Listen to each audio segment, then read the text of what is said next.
왜 자꾸만 기도가 하늘에서 쏟아질까? 소천 받으신 어떤 목사님이 쓴 시의 한 대목입니다. 아마 한국 현대사의 엄혹한 시절, 아무리 기도해도 하나님께서 들어주시지 않는 것 같으니까 시귀 한 구절을 이렇게 적으셨던 것 같습니다. 왜 자꾸만 기도가 하늘에서 쏟아질까? 말라기 시대의 백성들의 하소연이 이와 비슷한 것이 아닐까 싶습니다. 성전 재건을 마치고 이제 하나님의 인도 속에 백성들의 기대는 나라도 자신들의 어떤 삶의 환경도 회복되겠지, 이런 어떤 생각들을 가지고 살고 있었습니다. 하지만 현실은 여전히 별로 별반 달라지는 게 없었어요. 그냥 자신들이 살고 있는 이 예루살렘 주변은 그 페르시아 왕국의 그냥 하찮은 변방에 지나지 않았고 자신들의 삶도 그렇게 회복되는 것 같아 보이지 않았습니다.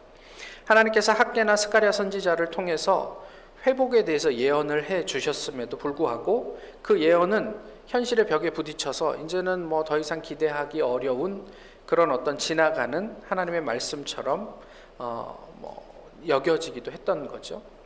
사람들이 낙담을 합니다. 일단 체념 내지는 어떤 패배감이 자리하고 나자 현실적인 문제는 더 크게 다가옵니다. 말라기서에 나와 있는 이스라엘 백성들이 고민하고 있던 현실적인 문제는 한 4가지 정도로 요약을 할 수 있는데요. 첫 번째는 뭐냐면 생존에 대한 염려입니다. 사실 70여 년 만에 이스라엘로 복귀했고 또 그 이후에 성전 재건, 성벽 재건을 하고 났지만 여전히 그들의 삶은 불안했습니다. 그래서 우리가 얼만큼 더 이곳에서 살아갈 수 있을까? 이런 생각들을 하게 되었고요. 다음으로는 이방 혼인 문제가 해결되지 않아요.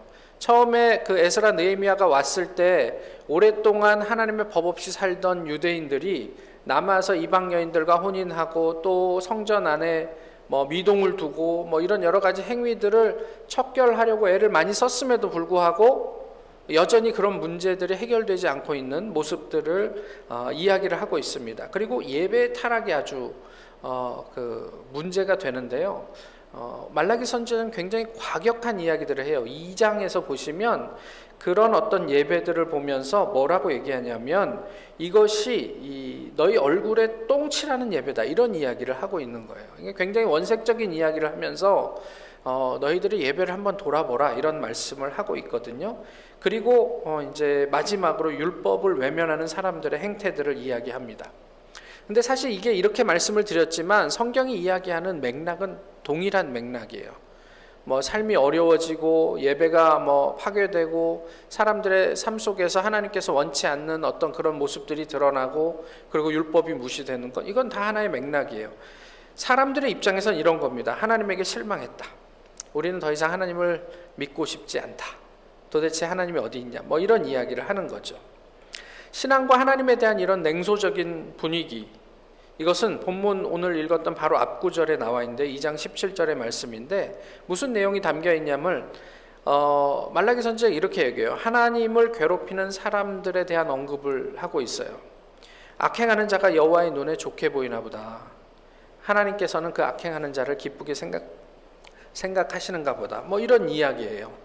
그러면서 사람들이 뭐라고 공공연하게 서로에게 얘기하냐면 도대체 정의의 하나님이 어디 계시냐? 정의의 하나님이 계시다면 우리한테 이럴 수 없지. 이런 이야기들이 공공연하게 퍼지고 있었던 거죠. 오늘 본문은 이에 대한 하나님의 응답의 말씀이에요. 한마디로 정리를 하면 뭐냐면 하나님께서 반드시 개입하실 것이다, 이런 이야기예요. 심판의 날은 반드시 임한다. 한마디로 요약하면 그런 거예요. 우리는 그 날을 기다리는데 지쳤다고 하지만 하나님의 말씀은 반드시 그 날은 온다라고 얘기를 하시는 거죠. 본문에서는 그런 심판과 관련해서 2가지를 구별해서 말하고 있는데 하나는 정화의 심판입니다. 그리고 다른 하나는 멸망의 심판이에요. 심판의 1차적인 목적은 정화예요. 하나님께서 왜 우리를 채근하시고 야단치시고 징벌하시느냐? 우리를 깨끗하게 하기 위함이다라고 얘기를 하고 있는 거죠. 그런데 그 정화의 과정에서 문제가 생기면 그 심판은 자연스럽게 멸망의 심판으로 넘어가게 되는 거죠. 이 이야기가 2절과 4절 그리고 5절에서 기록되어 있습니다. 4장 1절에서 보시면 용광로 불같은 날, 임할 텐데 교만한 자와 악을 행하는 자는 다 지푸라기 같을 것이다. 그들을 살라 뿌리와 가지를 남기지 아니할 것이다. 이게 하나님의 말씀이에요. 그러니까 하나님께서 오실 때는 용광로 불같이 오실 텐데 그 불 안에 모든 것들이 들어가게 될 텐데 그때 남는 게 우리에게 남는 거예요. 그건 고린도서에도 그런 말씀이 있는데 도대체 너희들에게 무엇이 남을까 그때 이렇게 말씀하고 있는 거죠. 목사와 장로 그리고 집사 또 교회 여러 가지 직분들이 그 용광로 불에 들어갔다 나오면 남게 될까요? 또 내가 헌금을 얼마를 했다. 또 선교사로 신학교를 세우고 또 교회를 몇 개를 세우고 세례를 몇 명 주고 이런 어떤 우리가 가지고 있던 어떤 그런 결과들이 그 용광로 불을 통과하고 난 다음에 남게 될까요? 또 저는 샴페인에서 주로 이제 그 학위 과정 중에 있는 학생들을 만나고 또 학교 패컬티 교수님들을 만나고 뭐 이러니까요. 그분들이 열심히 공부를 하죠. 박사 학위 그 용광로 불을 통과하고 나면 남게 될까요? 또 우리가 썼던 페이퍼 남게 될까요? 아마 다 타버리고 우리 손에 쥐어지는 건 아무것도 없게 될 것입니다. 도대체 우리 손에 그날 하나님께서 우리를 찾아오시는 그날 우리 손에 남게 될 것은 무엇일까? 이것을 오늘 본문을 통해서 하나님께서 그때 당시 유대인들에게 또 오늘 우리들에게 묻고 계시단 말이에요. 점치는 자, 간음하는 자, 거짓 맹세자, 품꾼의 삭슬을 억울하게 하는 자, 약자를 무시하고 압제하는 자, 이런 이야기들을 하나님께서 하고 계세요. 그런데 사람들은 교묘하게 그것을 종교적으로 포장한단 말이에요. 어떻게 그것을 포장했든지 간에 정결의 과정을 거치고 나면 다 드러나게 될 거예요. 어떤 게 드러나냐면 우리의 숨은 의도들이 드러난단 말이에요. 겉으로 볼 때는 약자를 도와주는 것처럼 보였지만 하나님의 그 심판의 날을 지나고 나면 그러나 내가 드러나기를 원했던 그 의도들이 드러나고 나면 도대체 우리가 했던 그 외적으로 보였던 선행들이 하나님 앞에서 무슨 의미가 있겠느냐라는 이야기예요. 사람의 눈에는요 예언이었던 것이 하나님이 보시기에는 점치는 것이 되기도 해요. 제가 이제 미국에 건너오기 전에는 여수에서 목회를 했었는데 거기에 보면 오랫동안 신앙생활을 해왔던 권사님들이 자기의 영적 계보를 가지고 자기의 후진들을 양성하고 있는 그런 어떤, 그렇다고 무슨 뭐 학교를 운영하는 건 아닌데 소위 말해 기도 많이 하는 권사님들이 자기 집에다가 그렇게 해놓고 또 선거철만 되면 소위 교회 다닌다는 어떤 집사 장로님들이 그분을 찾아와서 내가 이번에 당선이 되겠습니까? 뭐 이런 걸 물어본단 말이에요. 도대체 이게 우리가 무당을 찾아가는 것과 뭐가 다르냐는 거예요. 겉으로는 하나님의 이름을 이야기하고 있는데 혹시 그것이 점치는 것은 아닌가? 신실한 신앙으로 보였는데 그게 하나님 앞에서 영적인 간음을 한 것은 아닌가? 선교사로 약속하고 학위를 받고 직장을 얻으면 하겠다는 다짐 등이 시간이 지나면서 좀 더 평안해지면 제가 하겠습니다라는 거짓 맹세로 바뀌어 가는 일은 없는가? 약자에게 강하고 강자에게는 옴짝달싹도 못하는 이 모든 우리의 일상 속에서 드러나는 행위들, 하나님께서 말씀하시는 게 뭐냐면 멸망의 심판을 밟게 될 것이다. 오늘 본문이 그런 이야기를 하고 있는 거죠. 본문은 하나님을 향한 근원적인 죄 두 가지를 얘기하세요. 사실 이런 표면적으로 드러나는 것 외에 하나님께서 근원적으로 왜 이런 어떤 것들이 다 파생되어 있느냐라는 것을 두 가지로 얘기를 하시는데, 첫 번째는 도둑질이고 다른 하나는 하나님을 대적하는 일이에요. 도둑질과 관련해서는 오늘 본문에서 읽으신 것처럼 주님의 것, 그러니까 11조와 봉헌물을 너희가 도둑질을 한다 이렇게 얘기를 해요. 그런데 6절에서 보시면 어떤 말씀이 나오냐면 하나님은 변하지 않으셨고 계속 자기 백성을 사랑하셨다. 이게 1장 2절에도 나오는 말씀인데, 그러므로 야곱의 자손들아 너희가 소멸되지 아니하느니라. 이게 맥락 속에서 되게 뜬금없어요. 하나님께서 변하지 않으셨다. 그리고 자기 백성을 사랑하셨다. 그러므로 야곱의 자손들아 너희가 소멸되지 않는다라고 얘기를 하는데, 여기서 도대체 야곱이 무엇이냐는 말이에요. 도둑질하다의 히브리어 자모를 바꾸면 야곱이 돼요. 이게 곧 속이다라는 뜻이에요. 하나님께서 야복강가에서 야곱과 밤새 씨름하시고 뭐라고 말씀하시죠? 내 이름이 무엇이냐라고 했어요. 그때 야곱이 뭐라고 얘기하십니까? 제 이름은 야곱입니다 라고 얘기하는데, 이제까지 야곱과 다른 의미의 야곱을 이야기한 거예요. 저는 사기꾼입니다, 속이는 자입니다, 이렇게 얘기를 한 거예요. 하나님께서는 변하지 않고 자기 백성을 사랑하시기 때문에 사기꾼의 자손들, 그러니까 하나님의 것을 도둑질하는 이스라엘이 소멸되지 않고 이만큼이라도 버티고 있는 것이다 라고 말씀하시는 거예요. 이스라엘 백성들은 하나님이 안 계셔서 우리가 이렇게 고생하고 있다라고 얘기를 했는데, 하나님께서는 신실하기 때문에 너희가 진작에 망해도 여러 번 망했을 사람들인데 여지까지 하나님께서 지켜보고 계신다라고 얘기를 하고 있는 거죠. 이게 심판을 예언하시는 하나님의 본심이 아니고 무엇이겠는가 싶은 거예요. 너 그러다가 엄마한테 혼나? 이러면 혼나는 게 목적입니까? 혼내는 게 목적이에요? 부모님 입장에서는 아니죠. 그러지 말라는 게 부모님의 본심이죠. 하나님께서 심판을 예언하시는 것은 너희 그러다가 다 멸망할 거야, 내가 다 멸망시켜버릴 거야, 이런 말씀을 하시려고 하는 게 아니고 얼른 그 자리에서 돌이켜달라고 말씀하시는 건 아니겠느냐는 거예요. 그런데 우리는, 이 말씀을 듣는 우리는 어떻습니까? 여전히 도둑질 한단 말이에요. 11조와 봉헌물 하지 않습니까? 하죠. 잘해요. 유대인들이 그랬어요. 예배가 없는 게 아니에요. 그런데 뭐가 문제냐면요, 정신이 없어졌어요. 1장에 보면 그 예배의 무너진 모습들이 드러나요. 너희들을 주관하는 통치자들에게 한번 너희가 나한테 바치는 제물을 드려봐라. 그 사람들이 그거 좋아하겠냐? 저는 것, 병든 것. 아니, 우리 눈에 볼 때는 큰 문제는 없어요. 짐승들이 앞을 보든 말든 죽고 나면 무슨 의미가 있어요? 그런 거 슬쩍 제물로 바친다는 거예요. 그런 거를 너희 통치자들이 받으면 좋아하겠냐? 그런데 어떻게 나한테 그런 것들을 주냐? 이런 말씀을 하나님께서 하고 계신 거죠. 무슨 얘기냐면, 우리가 형식적으로 하나님을 예배하고 11조도 하고 봉헌도 하는데 그 안에 하나님이 없어요. 정신이 무너지니까 형식이 있어도 하나님과의 관계가 무너져 버리더라, 이런 말씀을 하고 계신 거죠. 이것을 하나님께서는 도둑질이라고 말씀하세요. 11조를 안 해서 문제가 된다, 그런 얘기가 아니에요. 하고 있는데 그 안에 하나님의 마음이 없어요. 다음으로 주님을 대적하는 건 좀 전에 말씀드린 내용들입니다. 하나님을 믿는 게 허망하다는 거예요. 말씀대로 사는 게 우리를 얼마나 우울하게 만드는지 이렇게 얘기를 해요. 그렇게 행해야 할 무슨 이유가 있나? 그래 봐야 세상에서는 더 힘들어지기만 하는데. 그러면서 무슨 얘기해요? 그냥 연구 성적만 좋으면, 성과만 좋으면 그러면 되는 거 아니야? 그게 하나님께 영광이 되지 않겠어? 이런 얘기를 한단 말이에요. 근데 연구 성과가 아무리 좋아봐야 하나님의 가장 미련한 것보다 미련하대잖아요. 우리가 아무리 노벨상을 받은들 하나님의 가장 천한 것보다 더 천한 거예요. 그것으로 하나님께 영광 될 것은 아무것도 없어요. 근데 저희는 그렇게 이야기를 한단 말이에요.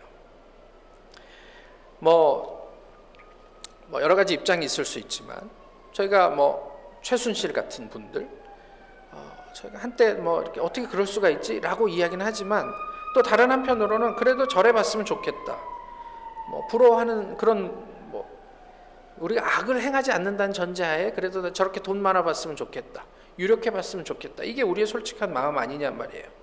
교회와 세상에 양다리 걸치고 하나님의 말씀을 저울질하는 그런 사람이 더 융통성 있다고 사람들이 평가하기도 한단 말이에요. 14절을 보세요. 거기에 보시면 유익이라는 낱말이 나오는데, 그 단어는 탐욕적인 이득이라는 뜻입니다.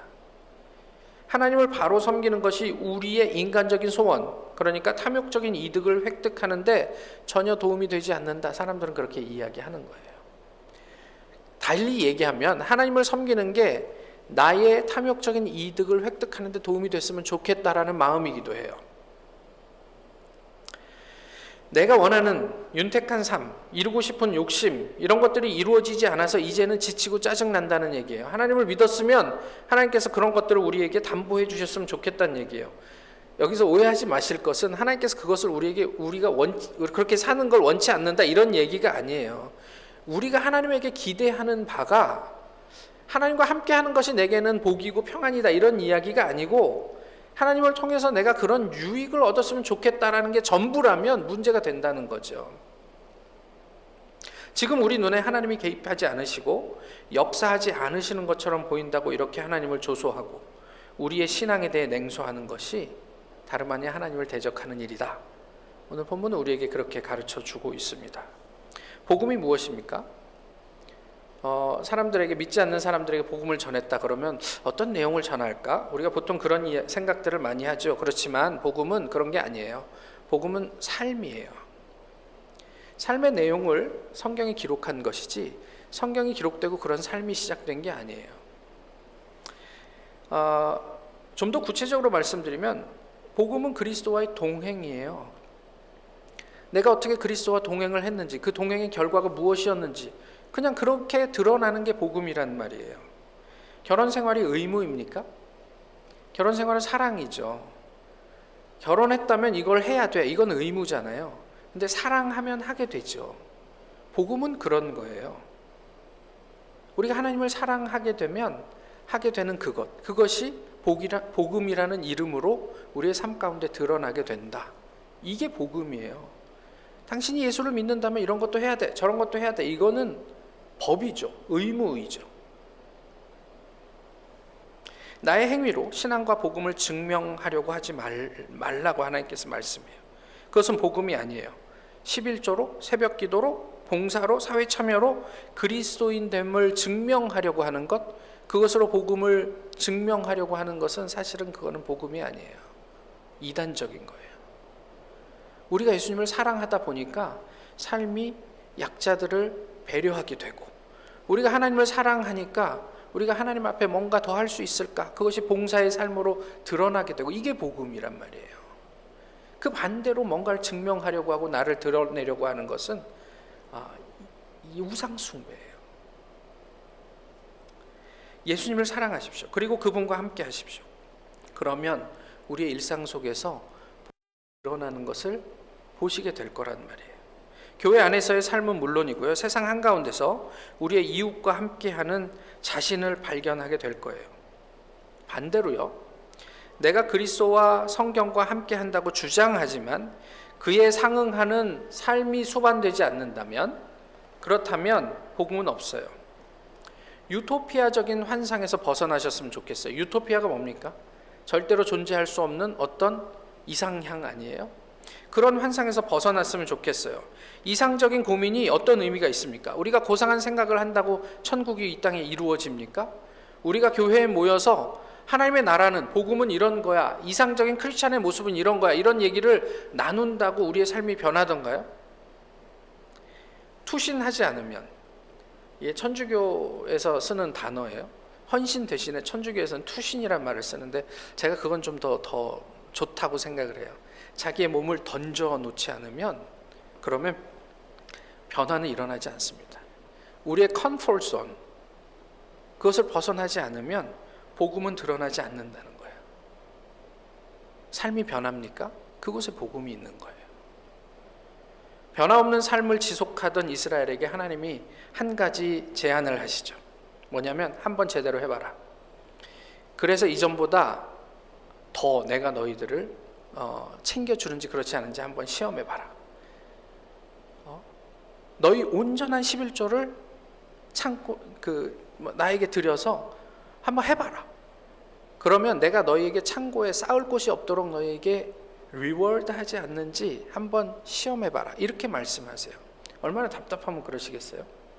저희가 아이들을 키울 때, 아주 어릴 때 초코파이 하나를 들고 있는 아이한테 그 초코파이 아빠 줘.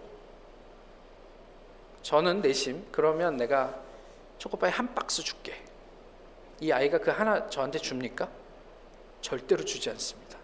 이거 내 거야 그럽니다. 하도 답답해갖고 하나님 뭐라고 하시냐면, 이 초코파이 한 박스 너 줄게. 그거 하나 아빠 줘. 그럼 줄까요, 안 줄까요? 저희 아이들은 기분에 따라서 어떤 때는 그 한 박스와 자기 거 하나를 다 챙기려고 하고, 어떤 기분 좋으면 이제 하나 주고 그 한 박스를 챙겨가기도 하던 것 같은데, 하나님께서 그렇게 하셨어요. 이 한 박스 줄게. 그거 하나 온전하게 나한테 줘볼래? 그렇게 하셨어요. 어떻게 됐을까요? 여러분 같으면 어떻게 하시겠어요? 당시 이스라엘 사람 단 한 명도 해보지 않았어요. 그걸 어떻게 알죠? 그 이후 하나님은 400년 동안 침묵하십니다. 아무도 반응하지 않았어요. 그래서 하나님께서는 여기에는 더 이상 소망이 없구나. 그리고 400년 동안 이스라엘과 아무런 커뮤니케이션 하지 않았다. 이렇게 성경은 이야기를 하고 있어요. 우리 신앙인들이 누리게 될 진정한 그 유익이 무엇일까요? 오늘 읽지는 않았지만 16절에서 이하에서 보시면 이런 내용들이 나와요. 기념책, 내가 너희로 하나님의 소유, 나의 특별한 소유를 삼을 것이다. 또 긍휼함, 편애, 뭐 이런 이야기들이 나와요. 이게 우리가 누려야 될 진정한 유익이 아니겠어요? 우리가 이 땅에서 어떤 모습을 하고 살든지 아주 유력한, 그래서 뭐 아까도 많이 말씀들 하셨지만 이곳이 차고 넘치도록 교인들이 많이 모이든 그렇지 않든 우리가 하나님의 뜻에 합하게 살느냐 그렇지 않느냐가 더 중요한 거 아니에요? 아까 목사님 말씀하신 대로 일당 100이면 충분하지 않냔 말이에요. 여기 자리가 비었기 때문에 우리는 이게 아니고 우리가 적어도 하나님에게 초점을 맞추고 하나님의 뜻에 부합하게 살려고 애를 쓴다면, 그리고 그렇게 간다면 그것으로 충분합니다. 세상은 숫자를 볼지 모르지만 하나님은 그런 걸 보지 않는다고 말씀하시잖아요.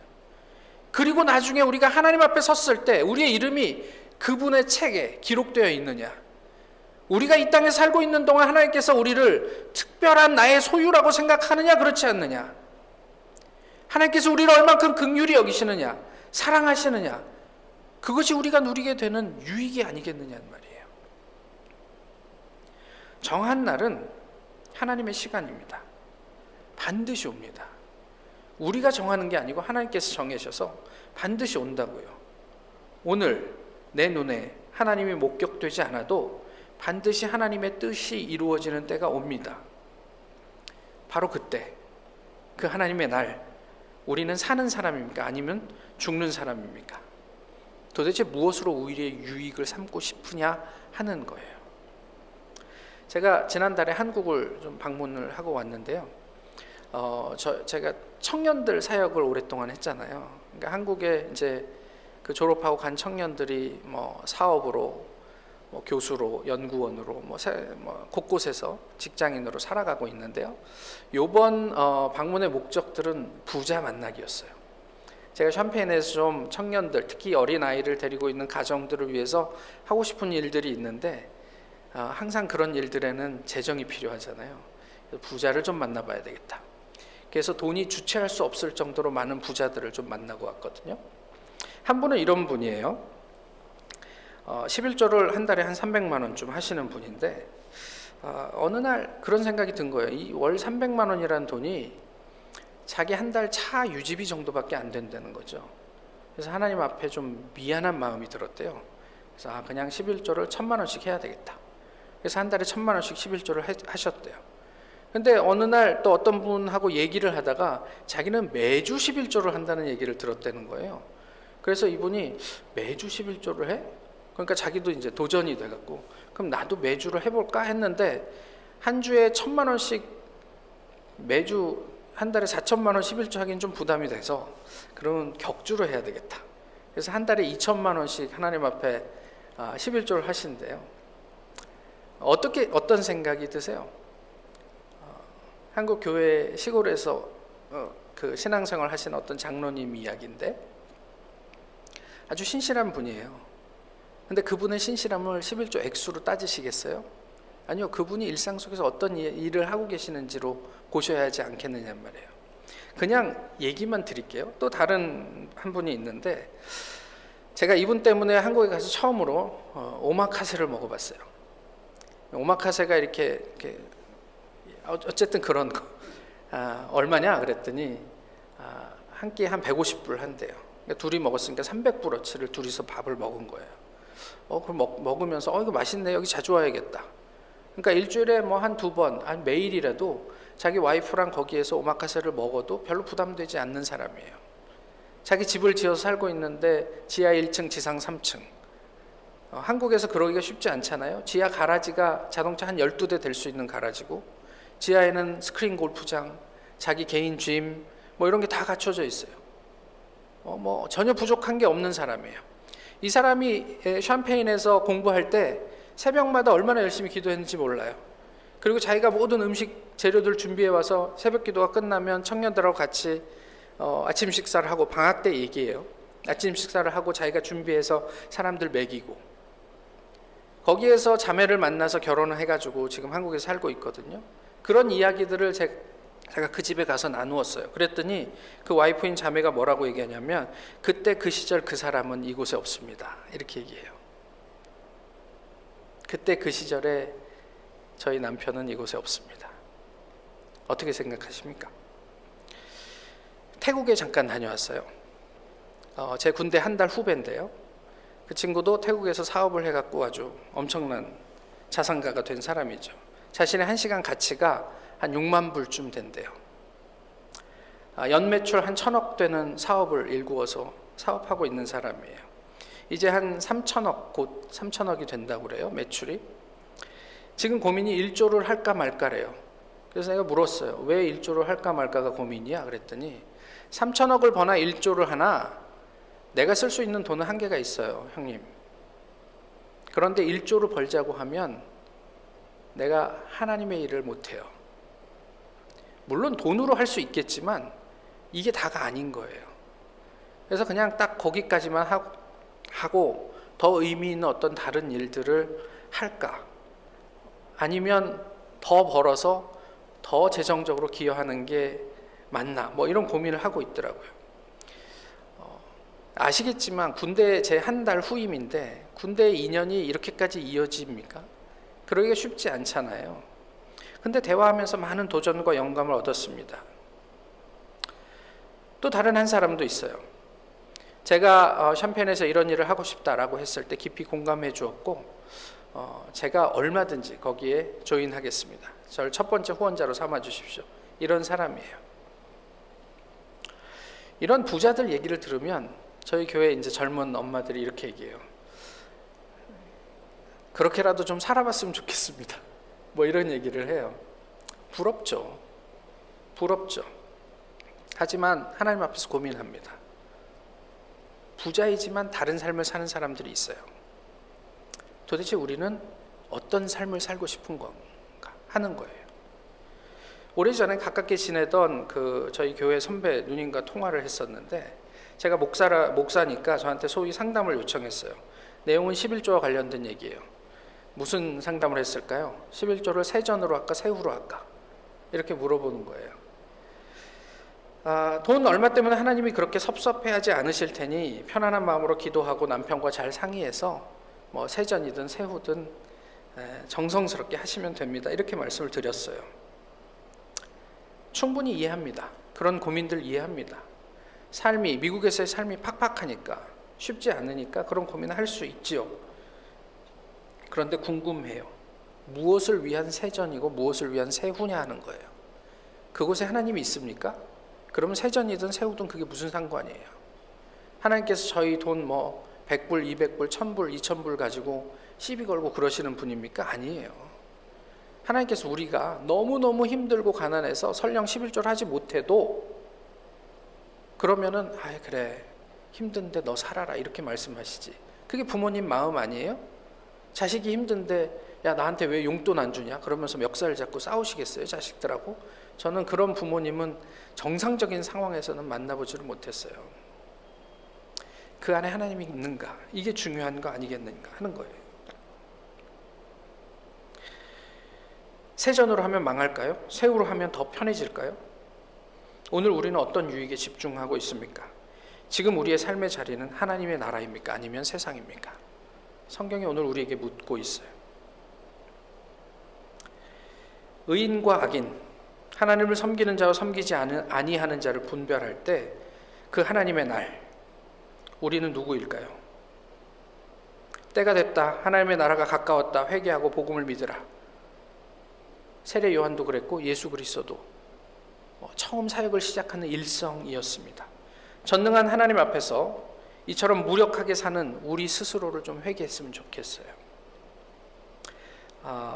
만군의 하나님을 믿는다고 하면서 세상의 가치에 꼼짝 못하는 이 시대를 우리가 함께 회개할 수 있으면 좋겠어요.